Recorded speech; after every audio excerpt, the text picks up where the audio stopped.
राजकीय सम्मान सहित जेएनजी आन्दोलनका 9 शहीदहरूलाई यति बेला पशुपति आर्यघाटमा लगेर अन्तिम दाह संस्कार गर्ने तयारीका साथ महाराजगञ्ज स्थित टिचिङ अस्पतालबाट शवलाई निकालिसकिएको छ।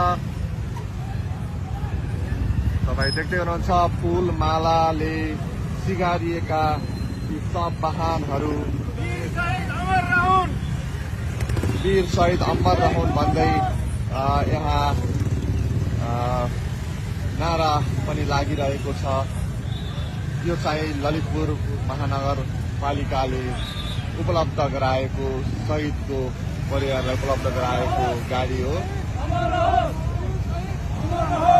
वीर शहीद अमर रहोस् भनिरहेका छन्।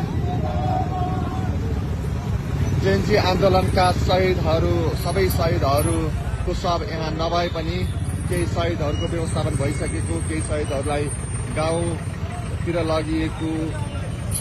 त्यो कारणले गर्दा 9 शहीदहरूको आज अन्तिम दाह संस्कार हुनेछ। तपाईँ देख्दै हुनुहुन्छ टिचिङ अस्पतालबाट शवलाई बाहिर निकाल्दै पशुपति आर्यघाट लग्दै गर्दा यो दृश्य लगभग प्रत्येक गाडीमा एउटा शव राखिएको छ।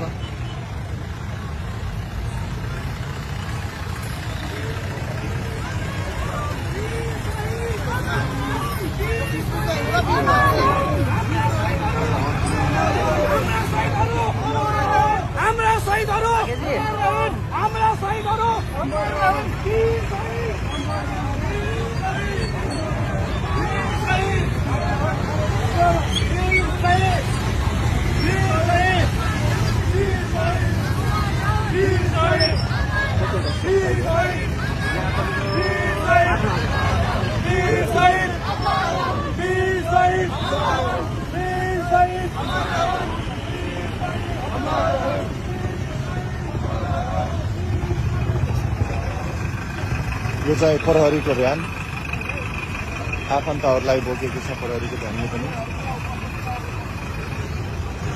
एपीएफको भ्यान पनि उपलब्ध गराइएको छ। ठूलो सुरक्षा व्यवस्था सहित राजकीय सम्मान सहित अन्तिम दाह संस्कार हुँदैछ।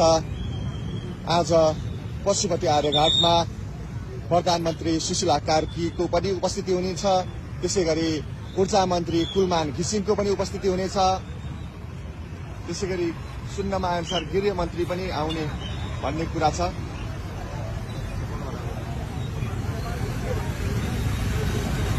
सम्पूर्ण शवहरू यहाँबाट निकालिएको छ। अब हामी तपाईहरुलाई पशुपति आर्यघाटबाट